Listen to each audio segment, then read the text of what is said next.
Sattler Files. Welcome back to the Sattler Files. This is Murray Korff, and with me in the studio at the moment is John Ryan. Welcome, John. Thank you very much. John's an expert in counter-terrorism, security and corruption and all of those sorts of things, and I come away from these segments sometimes feeling just a little bit, I don't know, disturbed. Actually, quite a few people say that about me. But it is one of the segments that I enjoy very much on the Sattler Files, and it enjoys quite good coverage. So, John, today we're going to have a chat about corruption and terrorism and how the two come together. Well, in one way, they come together is your favourite thing. Yeah. Don't start me on halal. No, well, you did start me on it, and then I've got all these people coming at me, asking me, and I'm going, well, I had nothing to do with that. I don't go down risk assessments checking halal stamps, you know. No, and there's about 17 different ones I found. And you were telling me that halal as Peter's ice cream is now halal. Yes. I don't know how they're cutting its throat, but I'd like to see that. Maybe it's the cows, I don't know. Well, it could be. The major reason they're paying all this money, and I did tell you about the little abattoir in Queensland. You did, yes. And that's quite public now. Apparently it's been brought up during the inquiry. Mm-hmm. And the rather ironical thing is if you don't have halal stamps and everything and contribute, then those countries are not going to buy your product. Mm. But I might add that I can't see the UAE or Arabia getting by without getting beef from us. No. Or Brazil. No. So I think it's a cleft stick. Mm. But one interesting thing was sent to me by an organisation. You started something on it, I'd say. Yeah. I can't remember the name of the organisation, but I put it on my Facebook today. It was, why don't the Christian churches charge a tax on bread? And yes, then, I saw that post that you put up. I did, yeah. And then we could, so I thought, well, when you think about it, that's not stupid. No. And then we could charge, the Jewish people could charge us for kosher beef as well. And we'd be all happy, wouldn't we? Of course we would. We're buying our way into the never. Yeah. Although I believe the last guy that blew himself up found his 72 virgins were all men. He wants to come back. Seriously though, I was really interested because I decided to delve into it a bit, and I found a West Australian connection. Okay. Now, if you remember, I told you some of my contacts were telling me within government in Indonesia, they want to change the organisation that's collecting and charging a fee for halal. And most of the new members of their elected officials are saying, why is there a fee? Halal is a belief and part of a belief, so why is there a fee? I found it really interesting that a Dr.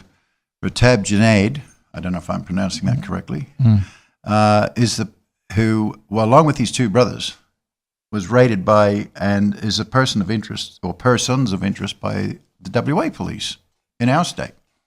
And he actually, in fact, is the president of the WA Islamic Council. Okay, yeah. And heads up the Halal Committee. But the last time they were raided a few years ago, him and his brothers, they had $8 million worth of illegal drugs and $380,000 cash. Raided here? Here in Western Australia. Now, wasn't that kept quiet? I never heard anything about that. No, neither did I. I thought that was interesting. Wow. So, and I found that in foreign press. Not on the front page or anything, but I found it. And so then I decided to go on WA Police, and I like to confirm everything. And yeah, it's true. Goodness now, me. That's the organisation they're collecting for is Al-Imdad. Now, Al-Imdad, even when I was working in 2014, that's a charity that has ties and sends all the money, most of their money, to Syria. Right. But they don't send it to the Syrian refugees organisation. It's obviously buying weapons and supporting some of the Levant. Because that's the only thing it can be used for. Goodness. So I thought that was pretty interesting. Absolutely. So how much cash did they have again? They had exactly $380,000 Australian dollars cash, and the street value of the drugs, most of it methamphetamine, was $8 million. My God! And but we didn't these are hear honest about Islamic. This is the head of the Islamic WA Islamic Council, which I thought was. Goodness me! Did we set a good precedent here? Goodness. That's extraordinary. That prompted something in my memory, and that reminded me, didn't we have an Islamic school at Thornley was ripping? We did.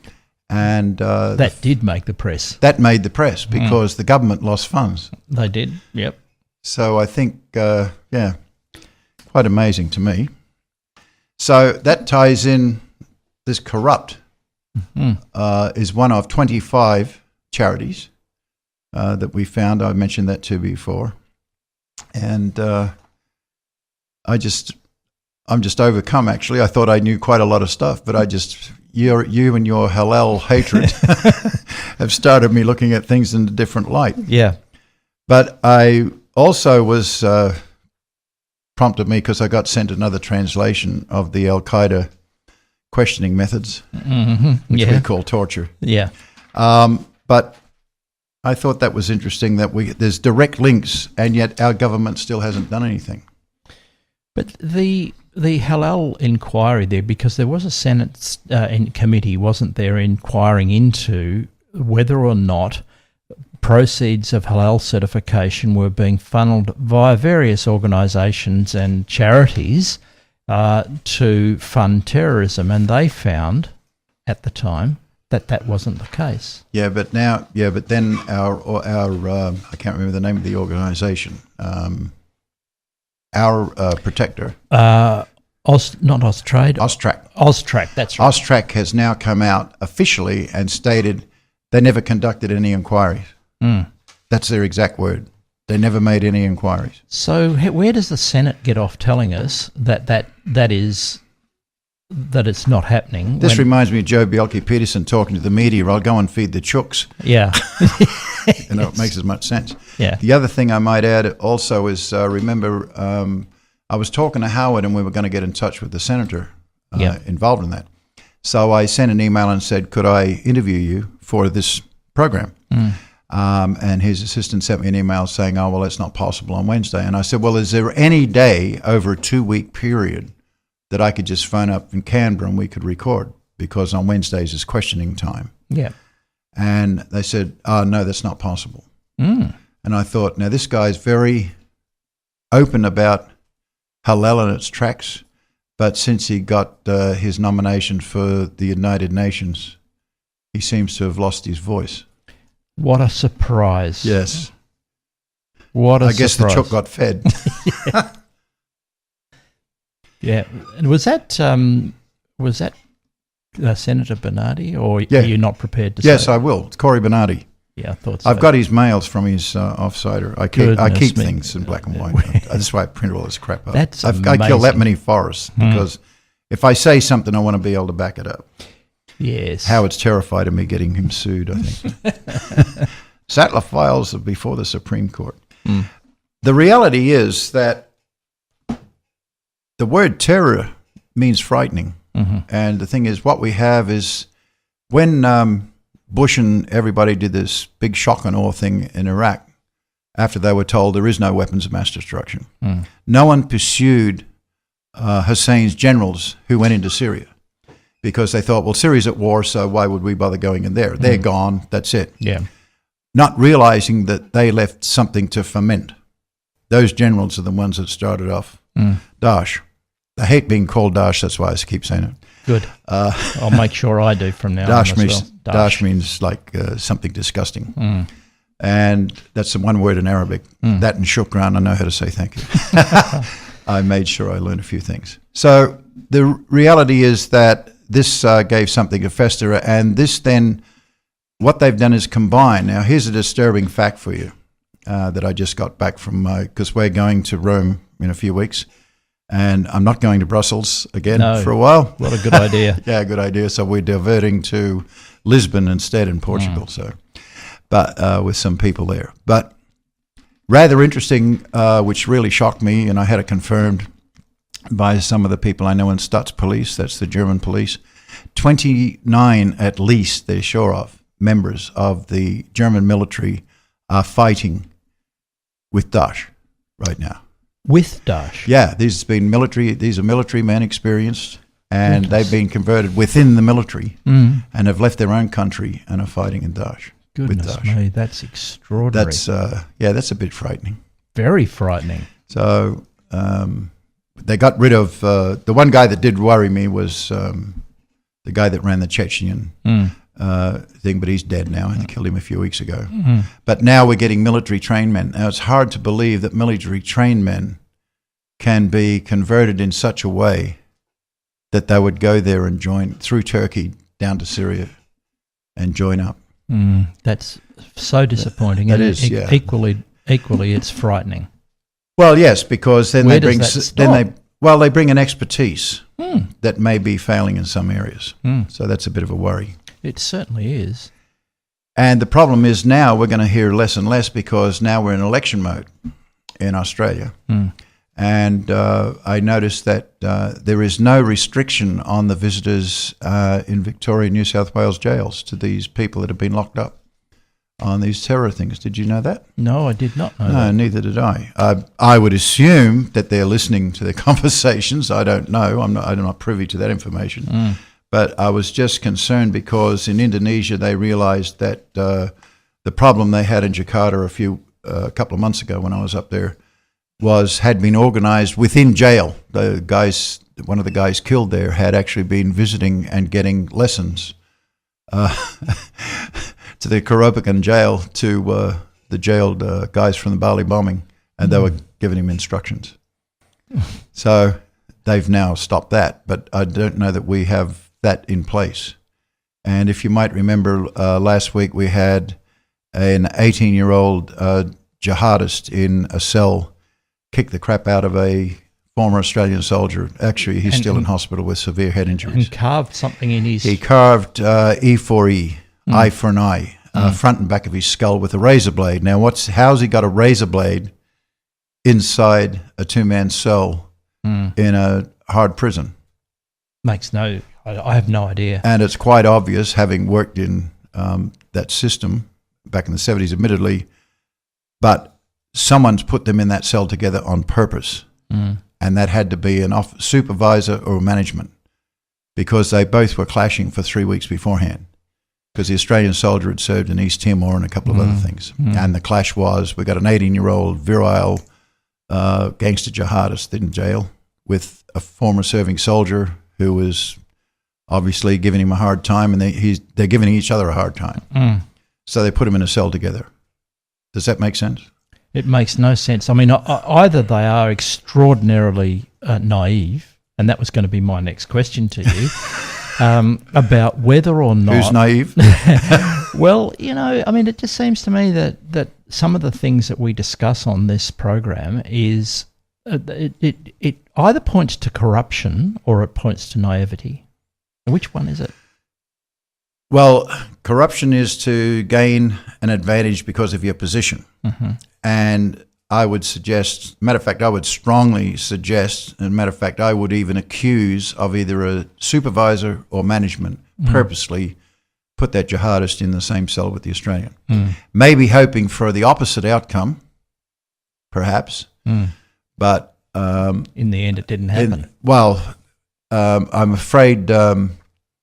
this isn't a Danny Green fight with rules. No. Okay. So no, it's not. No. And I can assure you that the system, using all different versions of different combat, would have no place anywhere except maybe in a jail cell or a desert.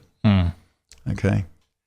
But and it just shows you the damage must have been done that he can then blatantly carve with a razor blade E for E on the forehead and then on the back of his head as well. So that'll be a scar. Eye for an eye. And that is the belief under Quran. So he insulted the Levant, so he's got to suffer. Goodness me. The ironical thing is a few days ago in Sinjar, which is near Iraq, near the border there,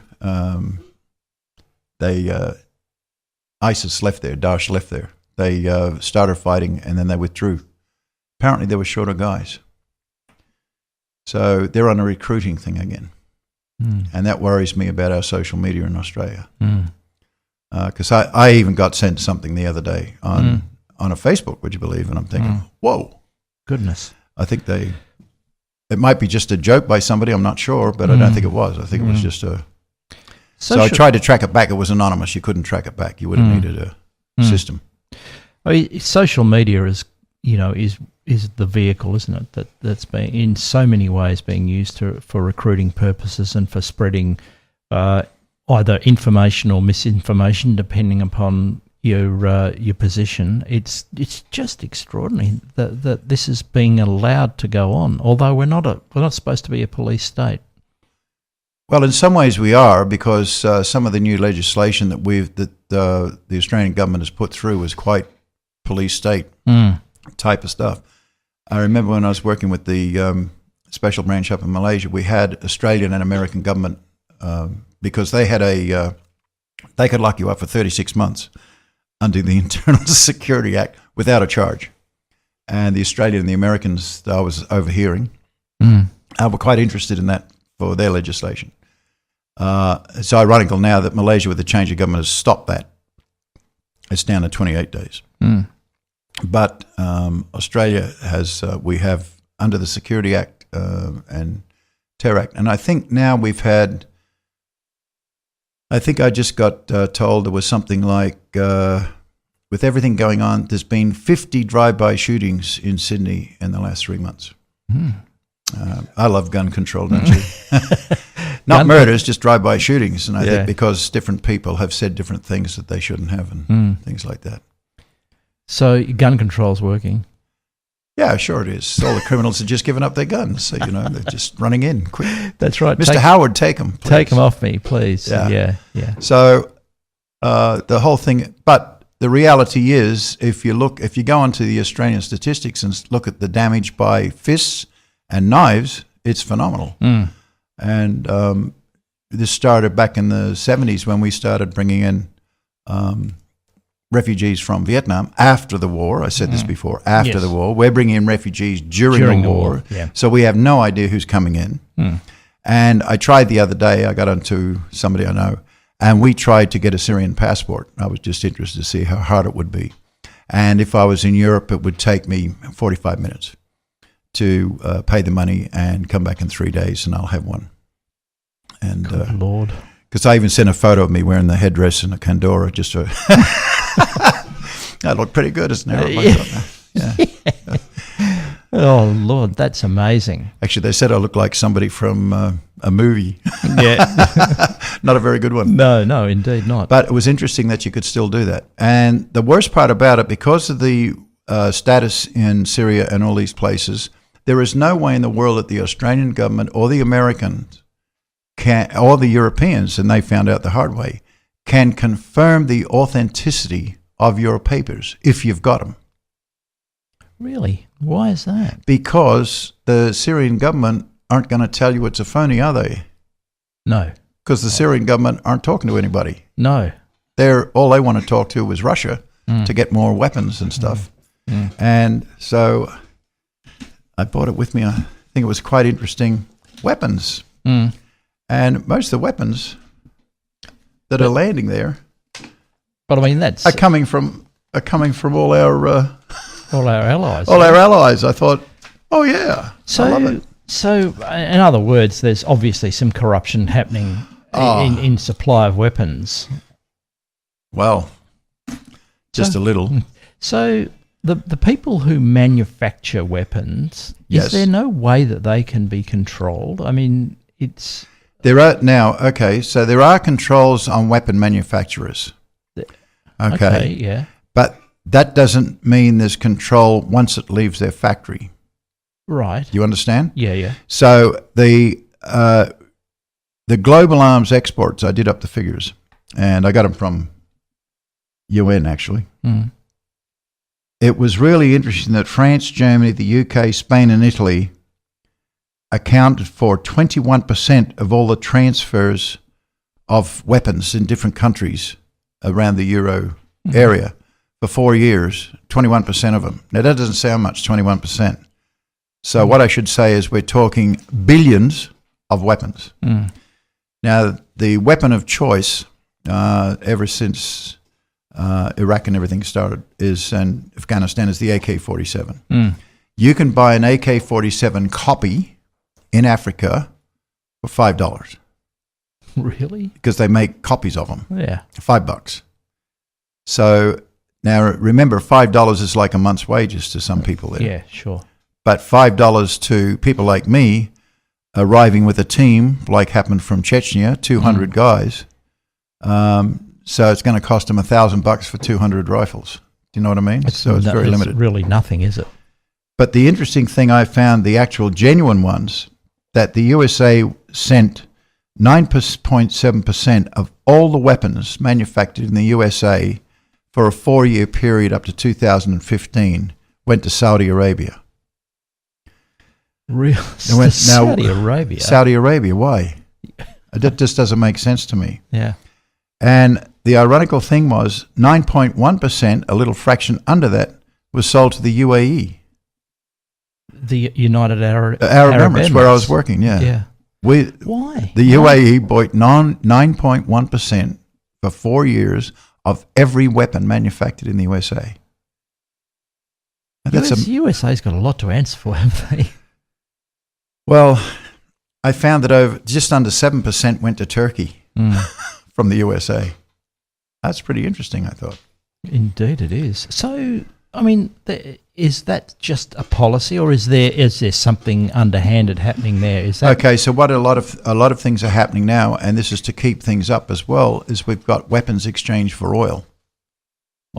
Tell me that's not true. Oh, it is. As a matter of fact, Daesh are doing a lot of exchanges right now because the oil price has gone down. I think it hit $37 the other day. Yeah, yeah. So what they started doing was they want to swap for other goods, and weapons was one of them.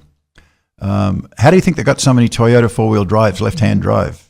You know what I mean? Yeah. That was all through, if you haven't got the money, although the first bank they hit had $480 million in it in North Iraq. But money only lasts a little time. And don't think these fighters are being paid big money. They're just getting given women, slaves, female slave, children if they're that way inclined, and animals if they're that way inclined, and very little money, like $100, $200 a month, which is nothing. And they just get fed and they get fed and all that sort of thing. And as we found out, the Australian jihadists over there, and I believe his widow now wants to come back to Australia and bring back her 3 children. You know, especially the one that was holding up the Syrian soldier's head. Yeah. Are we ever if they did come back, can that kid ever be rehabilitated, do you think? Well, I put up which you probably saw. I've got these. They now have classes where Daesh are ensconced around the borders there in every village. The schools are now taken over by them, and the children, especially the boys, must attend weapon and unarmed combat training. It doesn't matter if they're 5, 6, 7, 8, 9, or 10. That doesn't matter. And I've got some photos sent to me, and one of my buddies actually over there put some up on the web, which has gone crazy.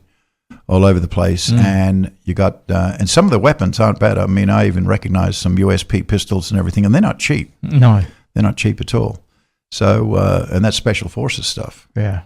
So, if they came, and I made the comment, well, if these children who are now 8 and 10, in 3 or 4 years' time, things calm down a bit, and they're in their teens, and they want to come here as refugees or to America or to Europe, what mentality are they bringing with them? Yeah. Yeah. You know what I mean? And they're at an impressionable age, aren't they? Well, I can't remember too much that impressed me when I was 10 or 11. I remember my father clipped me over the ear because I was cheeky to my mom. That's right. You can't remember it now, but at the time, it was probably very impressive. Yeah, well, I never gave lip to my mom again. No. But of course, he would have been charged with assault these days. Yeah, that's right. Such a good idea. Such a good idea. Yeah. Now, Russia sends 25% of all their weapons to India. Goodness me. I guess they got to protect their borders.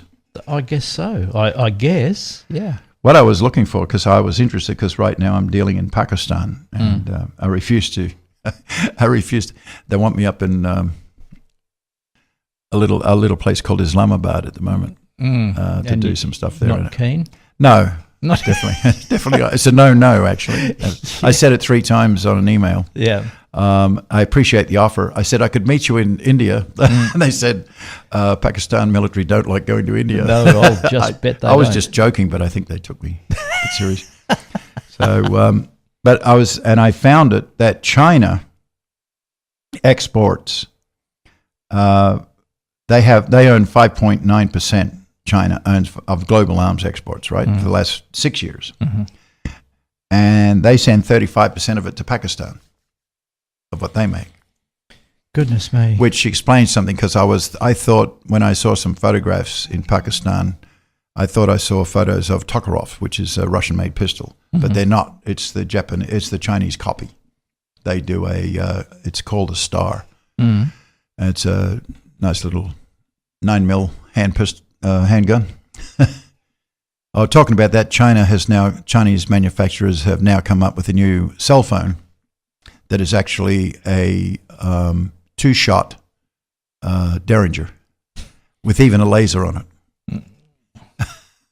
That's being released in 2 weeks' time. Good God! So I already have a photo of it being used and everything. A film, actually. Yeah, DIY terrorism. I mean, let's send it out. Yeah. So there's already, if you remember a couple of weeks ago, I mentioned the phone case that looked like a... Yes. Well, one guy just got surrounded by police in America because it was sticking out of his back pocket, police with guns. So what I predicted, luckily he wasn't shot. No. But now the Chinese manufacturing has gone one step further, and now they bought it out that looks like an i6 telephone and actually has 2 barrels and a laser light. And it actually fires 2 bullets. God. So now you're not even safe with somebody talking on their phone. I'm just trying to think, if you thought it was a real phone and picked it up and shot yourself in the ear. Anyway, I'm digressing a little bit. I just think that sort of thing focuses away from the actual internal terrorist threat, because now this gives something more for the border forces to look for, especially Australia. We seem to have this thing. Guys go to Thailand, they come back with everything. Everybody wants to bring back stun guns that look like phones. And that's all. It's happening all the time. But the ironical thing is that I now find that they reckon that 70% of the heroin coming into Australia is actually coming from Myanmar, which surprised me, quite honestly. But to stay with the terrorism internally is now, if you go around the social networks now, which I've started doing, I only opened Facebook because of my book in 2012, but so many people hit on it that I hadn't seen for years. Yeah. Some of them have died since, so I don't know whether I'm bad luck or what. But I'm talking like Billy Thorpe and a few of the guys that I used to look after, and but and some of the guys are still around. But I'm worried that there's so much else happening, and now with 2 elections, we've got the state election here, we've got all these thought balloons every Monday about everything else we're getting promised. Who's watching the store? And as I mentioned last week, we have a reporter using a business card walks onto a ship with a foreign crew, which had changed 35 men power over 2 years working our coast. 32 of them are from Islamic countries. They have never been checked by our border force, ever. And he was able to walk on, hands over his business card to the bosun and the watchman, and they gave him an ID card to walk around the ship and take a film. And that was the same day Malcolm Turnbull said, the world is jealous that we've got the strictest border protection in the world is here in Australia. Yep. And that is so untrue. It certainly is. I mean, it's a fallacy. Yep. And I mean, if you tried to walk on board an aircraft on a tarmac, that'd be a whole different story, wouldn't it? Yeah. Oh, well, that's different. But it certainly is. So I mean, that just you're not going to start on ASIC cards. No, I'm not going to start on ASIC. We've done that. I brought mine with me. But I mean, it just goes to show that the security that we think we have isn't there, and it does help terrorists who want to come into the country and make and start cells and start training and start recruiting and that sort of thing, doesn't it? Yeah, I still can't understand why we have named imams here that are whipping up hatred on purpose and auctioning off Daesh flags to raise money for their and all that sort of thing, and being videoed by news stations and media people preaching hatred and telling children in the inside the temples that we are at war with these unbelievers, us infidels, infidels living, but they're living in the infidel country because their country's crap. But we still allow that. This feel-good thing. So I understand that we allow that, but is that corruption or is it naivety? I think it's a mixture of both. Do you? I think it's a mixture of both. But there is corruption amongst it all, yes. There's no doubt in my mind. So people sort of saying, oh, yeah, look, he's preaching hatred, but we'll turn the other way and not watch? Well, for the simple reason that they happen to be the representatives collecting the money for halal, which means the beef producer is going to be able to sell his. Well, it's true. It's a circle. Yeah, it's a circle. Yeah.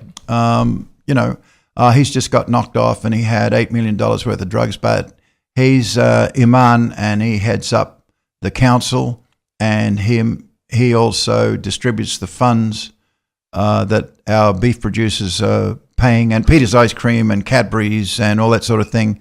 So that's if we do that, then that'll affect their income. Like, I believe it's so corrupt. This is just a personal belief. I believe that the only reason the Australian dollar is not equal or better than the American dollar is our federal representatives have talked it down so their export friends will make more money. Because, you know what I mean? Yep. Because as soon as Gillard said that, the Australian dollar went from $1 to 75 cents. Actually, it went down to 71 cents, I think. At one point, yeah. At one point, within 24 hours of her saying the Australian dollar is worth too much. Well, that's just amazing. That certainly is amazing, isn't it? I just can't believe that sort of thing can happen. Now, to me, that is corruption. Yeah. And that is up there with the organisations. And I don't know why we pay heaps of money to have a seat on a UN council we have no say in. I don't know why $169 billion was transferred out of the fund into protecting the politicians and public servants' retirement, but it was taken from the Australian taxpayers' fund. Yep, the future fund. The future fund, I'm going, I didn't know about any of that. I just started looking into it when I was doing all this, and I'm going, how is that happening? Why are we allowing it to happen? I like all this feel good and be politically correct. And all it's doing is feeding terrorism. Yeah. Because the whole thing is, they are here. We have some Australians have been over and come back without us knowing and being suspected knowing.